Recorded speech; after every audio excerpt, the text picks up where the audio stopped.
I will definitely find a way to see and study how PAGCOR would be able to help out by setting up a fund that you mentioned. Nasa 31,000 manggagawa ng Philippine Offshore Gaming Operations o POGOs ang posibleng mawalan ng trabaho oras na tuluyang ipatigil ang operasyon nito sa bansa. Bukod pa ang bilang ng mga manggagawang hindi direktang maaapektuhan ng POGO ban. Sa deliberasyon ng panukalang pondo ng Philippine Amusement and Gaming Corporation o PAGCOR para sa susunod na taon, tinanong ni House Committee on Appropriations Vice Chairperson Marikina 2nd District Representative Stella Kimbo kung maaari bang makapag-set up ng emergency fund ang PAGCOR para sa mga kababayang mawawala ng hanap buhay. Ayon sa PAGCOR, pinag-aaralan na nila ito. Maybe you would like to set up an emergency fund for our displaced POGO workers. Yes, ma'am. Of course, subject to further study. Yes, ma'am. We're thinking of putting up a fund.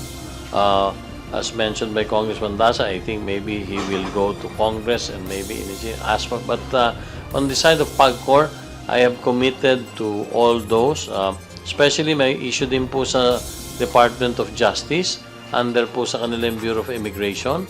Ayon kay Tenko, nagkaroon ito ng pakikipagpulong sa Department of Justice, Department of the Interior and Local Government, Department of Labor and Employment, Executive Secretary at Solicitor General kamakailan. Nagkasunduan na sila na magkaroon ng takdang deadline upang mabuo ang plano para matulungan ang mga maapektuhan ng POGO ban. So we have given ourselves till the first week of September to come up with a general plan and then see how we could all help execute the said plan that we will come up with. I urge PAGCOR to fast-track that because there's a golden opportunity for at least funding for 2025 should there be a need to help all these displaced 30 to 60,000 workers kasi we have to help the indirectly impacted. Bukod dito, nakipagpulong din si PAGCOR Chief Tenko kay Pangulong Ferdinand Marcos Jr.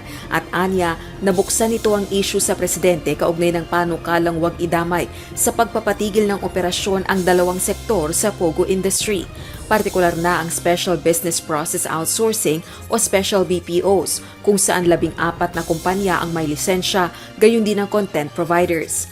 Giit ni Tenko, hindi sangkot ang mga ito sa betting o pustahan at bagkus ay nagkakaloob ng serbisyo para sa big gaming companies na nasa Australia, Europe at Estados Unidos.